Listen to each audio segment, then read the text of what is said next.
स्वागत है आप सभी का। मैं हूं साहिल खान और आप देख रहे हैं साहिल की डायरी। लोकसभा चुनाव का दौर है। ऐसे वक्त में पब्लिक अपने 5 साल की जो सरकार है उसका आकलन करती है, अपने सरकार के बारे में देखती है कि आखिर हमारी सरकार ने 5 साल में क्या कुछ किया है। इसी को लेकर हम जनता के बीच में पहुंचे हैं और पूछेंगे उनसे कि आखिर 5 साल में उनकी सरकार ने क्या कुछ किया है। अब की बार 400 पार। अब की बार मोदी बेकार। क्यों बेकार भाई? इस सवाल क्यों का तो जवाब मोदी ही दे सकते हैं, इसलिए कि उनके पास जुमलों का भंडार है। क्यों का जवाब जनता देती है। क्यों का जवाब जनता ये पूछ रही है कि क्या कमी थी कि आपने हमको पैदल चलवाया कोरोना काल में। क्या आपके अंदर कमी थी कि आपने ऐसी दवाइयां हमारे लोगों को दिलवा दिया वैक्सीन के रूप में जो पूरी तरह से खतरनाक है, जिससे खून जम जा रहे हैं। मैं नहीं कह रहा हूं, ये विदेशी मीडिया जहां से दवा आई थी, बरतानिया हुकूमत कह रही है कि आपकी वैक्सीन से भारतीयों को किन किन बीमारियां हो रही हैं। अभी चाहिए आपको सरकार? आपको फिर चाहिए सरकार? नहीं तो कह रहे अभी बार 400 पार। वही तो मैं कह रहा हूँ। तो भाई आप बताओ ना कि आपने पूरी तरह से माइग्रेट किया, हमारे मजदूर धक्का खाते आए। और साहिल की डायरी में शायद वो खबर छपी है कि नहीं कि गिट्टियों पर बैठ करके जा रहे थे और हमारे गोरखपुर और खलीलाबाद सरहद पर वो ट्रक उलट गया, उसमें सब लोग मर गए। फिर वैसी सरकार चाहते हो? फिर वैसी सरकार चाहते हो कि जो वैक्सीन लगावे और उस वैक्सीन वाले से इलेक्ट्रॉल बॉन्ड के जरिए पैसा वापस ले? आप फिर वही सरकार चाहते हो कि मॉब लिंचिंग हो और गाय काटने वाले, भैंस के गोश्त बेचने वालों से सरकार चंदा ले? फिर ऐसी सरकार चाहते हो जो राम का नाम ले और इतना कुकृत काम करे? आप अपने आप में स्वयं ढूंढिए। मैं जनता से अपील कर रहा हूँ। राम के नाम पर? हाँ, भाई आप तो राम के नाम पर जहां पर होता है आप कहते हो जय श्री राम। अरे मर्यादा पुरुषोत्तम श्री राम तो अमर अजर हैं, हर कण में हैं। आप उनके बारे में काहे बात करते हो? भाई आप अपना कारनामा बताओ। आपके काले कारनामे पूरी तरह जग जाहिर है। 3 लोग भाग चुके भारत का रुपया लेकर के। गरीब जाएगा 14 दिन के जेल के लिए और विजय माल्या जहाज में उड़ के जाएगा। आपने देखा मेहुल चोकसी चला जाएगा, ललित मोदी चला जाएगा और आप कहोगे फिर हमको एक बार। हमारे नौजवानों की, हमारे बुजुर्गों की, हमारी धरोहर की कमाई का, पसीना का पैसा इस बार हम किसी को लेके जाने नहीं देंगे। ये भारतीयों का पैसा है और विजय माल्या आने वाली सरकार में आएगा जेल के नीचे। ये ड्रामाबाजी नहीं चलेगी। आप पकड़ के लेके आओ चंद दिन अगर बाकी है तो। ये तो कह रहे हैं कि गठबंधन सरकार है कि तो जजिया कर लगा देंगे। जजिया कर लगा देंगे तो कैसे? तुमने क्या कर लगा रखा है? आप अपने बारे में पूछो, बताओ ना भाई। उनके जजिया कर का क्या मतलब होता है? जजिया कर का होता मतलब क्या है कि जो आदमी धार्मिक किसी तीर्थ पर जाएगा या धार्मिक कोई कार्य करेगा उस पर जजिया कर देगा। यही ना जजिया कर का मतलब है। जो हुकूमत आटे पर टैक्स ले रही है, आटे पर जीएसटी है, चावल पर जीएसटी है, ये उससे बड़ा जजिया कर है। जजिया कर तो कहते किसको थे वो आपको पूरी तरह पता होगा। कोई भी हिंदू अगर किसी तीर्थ के लिए जाता था तो उस सरकार को, किसको? जो आक्रमणकारियों की सरकार थी, जो मुस्लिम आक्रांताओं की सरकार थी, जो उन राजाओं की सरकार थी जो जनता से नहीं चुनी गई थी, वो जजिया कर ले रही थी। आप रोटी पर टैक्स ले रहे हो, चावल पर टैक्स है, मसाले पर टैक्स है, पैदा हम करते हैं, टैक्स आप ले रहे हो। आप कह रहे हैं अब की बार मोदी बेकार कह रहे हैं। 400 पार नहीं, सबसे बेकार। आपकी मोदी सबसे बेकार। क्यों? 400 पार नहीं, सबसे बेकार। क्योंकि झूठा ये बहुरुपिया वाला रोल ले रहे हैं दोनों। प्रधानमंत्री और मुख्यमंत्री दोनों बहुरुपिया का रोल लेके चल रहे हैं, नाचा रहे हैं सब पूरे संसार भारत को। नाचो हमारे पीछे सब। ये झूठे के पेड़ हैं सब दोनों।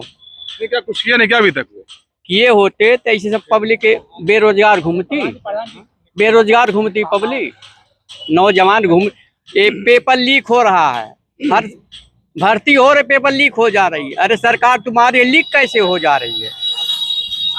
कह रहे हैं सब बेकार कह रहे हैं।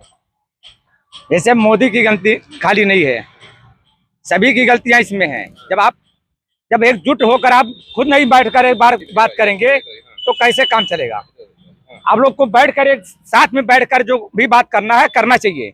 विकास के मुद्दे को लेकर चलना चाहिए, लेकिन उसको सदन में नहीं उठाकर बाहर उठाते हैं।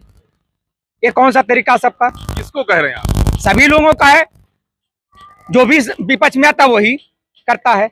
तो कह रहे हैं बेकार सब है, कह रहे हैं बेकार सब है। कह रहे हैं ना, हाँ। लेकिन देखिएगा फिर वही सरकार गठबंधन बनाएंगे, ये तो कह रहे हैं फिर आएंगे, जिंदगी में नहीं आएंगे ये सब। ये देखिए कल जिंदगी में आएंगे। फिर आएंगे वही आएंगे उसी तरीके पर, चोरी करके, बेईमानी करके, वही फिर करेंगे, पेटी चोरी अपने आप को भाग करवाएंगे, कराएंगे। पेटी फेंकवाएंगे उधर, वही बेईमानी करके जीतेंगे फिर। ले लीजिए, बेईमानी कर जीते कह रहे हैं। बेईमान जगह भी होती है, बेईमानी हर जगह होती है, कहाँ नहीं होती है, इस बार बेईमानी जीतेंगे। हर जगह बेईमानी होती है। मोदी सरकार ने क्या नहीं किया जो आप इतना नाराज हैं? हम लोग ये नौजवान बेचारे इतने घूम रहे हैं, हर साल ये पेपर हो रहा है, लीक हो जा रही, काहे लीक हो रहा है? सरकार तुम्हारी लीक कैसे हो जा रही है? इतना लोग जो परीक्षा दिए बच्चे, पेपर लीक हो गए तो जो अगर पेपर लीक हो गया जो उनके ऊपर गोल्डन चलवाइए, पता करिए आप कौन है, उसको जेल भेजिए। ये सब खाली ड्रामाबाज है। किसका ड्रामा है ये? किसका काम है? किसका ड्रामा है? मोदी ड्रामा, सरकार ड्रामा, और किसका ड्रामा है? वो तो कह रहे हैं विपक्ष पर्चा लीक करवा रही है। अरे कहने दीजिए, विपक्ष पैसा लेके करवा रही हो तो भाई यदि पैसा लेके करवाती तो उसको जेल डलवा देते। विपक्ष यदि पैसा लेके करवाती उनको जेल भेजवा देते। पर्चा लीक जो हो जा रहा है, इसमें जिम्मेदारी कह रहे हैं विपक्ष करवा रहा है। ऐसा है, अगर पर्चा लीक हो जा रहा है तो जिम्मेदारी विपक्ष करवा रहा है। इलेक्टोरल बॉन्ड का चंदा आपको काहे मिल रहा है? काहे ने दूसरी पार्टियों को मिला, काहे ने बहुजन समाज पार्टी को मिल रहा है, काहे ने कम्युनिस्ट पार्टी को मिल रहा है। कांग्रेस लिया तो मैं कहा कांग्रेस लिया है, तीसरे नंबर पर टीएमसी ने लिया है और एक नंबर पर भाजपा ने लिया है। तो कांग्रेस वालों ने भी किसी गाय काटने वाले से लिया है, दवाई बेचने वाले से लिया है, जिसकी पूंजी 5,000 है उससे 5,000 लिया है। ये बातें अलग बात है। देखिए मामला सिर्फ ये है, मतदान हो रहा है, 10 साल का पूरा रोड मैप सरकार ने इनके सामने रखने के बजाय हिंदू, मुसलमान, पाकिस्तान, तमाम अफवाहों की बात करते हैं। आज रेलवे में जगह खाली है, कर्मचारी वहां नहीं है, इनके पास भर्ती के लिए कोई कार्यक्रम नहीं है। नगर पालिका में कर्मचारी नहीं है, प्रदेश की सरकार कुछ नहीं करती। रोडवेज में कर्मचारियों को पूरी तरह खाली है, रोडवेज में वो लड़के 5,000 6,000 पर पॉलिटेक्निक करके आगे कंडक्टर बने हुए हैं। सरकार के पास रोजगार और नौकरी देने के नाम पर कुछ नहीं है। आयुष्मान कार्ड दे रहे हैं, आयुष्मान कार्ड से अपना इलाज करा ले, शायद इन लोगों का दिमाग खराब हो गया होगा, इसलिए इनको चाहिए अपने आप को इलाज करवा ले। आयुष्मान कार्ड उन्हीं अस्पताल वालों के यहाँ है जो इनको चंदा देता है। इसलिए अभी आप ये भी जान लीजिए, आयुष्मान कार्ड का हर जगह इलाज नहीं होता। क्या जरूरत है आयुष्मान कार्ड की, अगर आप CSC PSC और अपने यहाँ के अस्पताल को सही कर दें। हमारे यहाँ स्कूल में टीचर नहीं है, प्राइमरी स्कूल का जर्जर हाल है। अरे कम से कम अब तो शर्म करो, दुनिया कहाँ से कहाँ पहुँच गई, सितारों से आगे जहाँ और भी है। 80 करोड़ लोगों को राशन दे रहे हैं फ्री। 80 करोड़ लोगों को भिखमंगा बना दिया, तब तो राशन दे रहे हो। उनके पास अगर खाने को तो तुम्हारा राशन लेता 5 किलो। अगर उनके पास रोजगार होता तो 5 किलो राशन, 5 किलो राशन का दाम कितना है? 150 रुपया। 5 किलो राशन का दाम 150 रुपया। एक आदमी की हैसियत आपने इस लायक कर ला के दिया कि उसकी हैसियत 150 रुपए की हो गई। अरे बाबा शर्म करो, जल्दी विदाई करो। तो विदाई हो जाएगी इस बार? बिल्कुल, उम्मीद तो है 100%।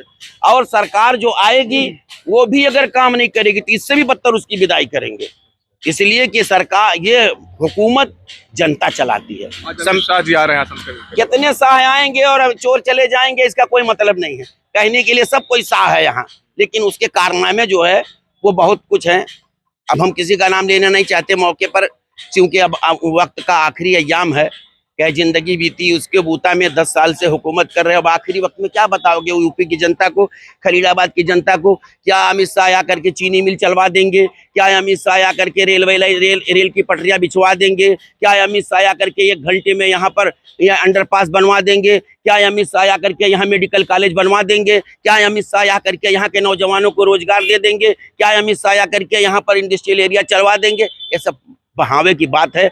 बहरूपियों का रंग अलग अलग होता है। वो कभी कभी कठपुतली की नाच देखा होगा, ना देखा हो तो देख लो। तो ये आखिरी वक्त कठपुतली की नाच चल रही है। आने वाली 25 तारीख को मेरी जनता से अपील है कि ज्यादा से ज्यादा वोट दें और भारत के संविधान की रक्षा करें। इसी बात के साथ मैं अपनी बात खत्म करता हूँ, इनकी विदाई करें। सरकार ने क्या क्या? यूपी सरकार का चुनाव आएगा तो बताएंगे। अभी आप कहें परेशान है, अभी तो डबल इंजन की सरकार है। डबल इंजन की सरकार को हल्द्वानी में देख लो। तो भी मांग रहे हैं ना, जब वोट तो यूपी होगी जो भी यूपी वोट तो हर आदमी मांग रहा है। वोट तो वो कार्यकर्ता मांग रहा है। हमारे यहाँ का मुख्य MP वो वो भी मांग रहे, इसको 5 साल तक किसी ने चेहरा नहीं देखा। कल इसी चौराहे पर उससे एक आदमी पूछ रहा था, उन्हीं का भाजपाई, कि आप ही हो हमारे सांसद? तो उसने कहा आप हमको नहीं जानते, कहीं इसके पहले कभी देखा? कल इसी चौराहे पर पूछ रहा था। तो आप इससे मत पूछिए, उन्हीं लोगों से पूछिए कि भाई आप वोट मांग रहे तो 5 साल पे आपका चेहरा कहीं दिखा? जिस मछुआरा समाज के नाम पर इनको भारतीय जनता पार्टी ने इनको ये सीट दी है, कुछ मछुआरा समाज की जिंदगी को देखना है तो मगहर में जाकर के देख लो, और ज्यादा देखना है तो खलीलाबाद के उस सड़क पर देख लो जहां रोज डंडा खा करके वो मछली बेचने वाला खड़ा रहता है। ना नगर पालिका ने आज तक उसकी कोई व्यवस्था की, ना एमपी एमएलए और मुख्यमंत्री ने व्यवस्था की। इसलिए जमीन पर आइए और जमीन के लोगों की बात कीजिए। मैं इन्हीं बात के साथ आपसे अपील करता हूं कि पुनः 25 तारीख को सब लोग मतदान करें, सरकार की विदाई समारोह में शामिल हों। तो देखिए, जनता का सवाल है, जनता का ही जवाब है। और जिस तरह से 25 तारीख को संत कबीरनगर लोकसभा में मतदान होना छठे चरण में, और 4 जून को फैसला आएगा, तब मालूम पड़ेगा कि 400 पार का जो नारा सरकार लगा रही है, 400 पार का नारा वास्तव में सफल होगा या फिर मामला गठबंधन में जाएगा। साहिल खान, संत कबीरनगर, साहिल की डायरी।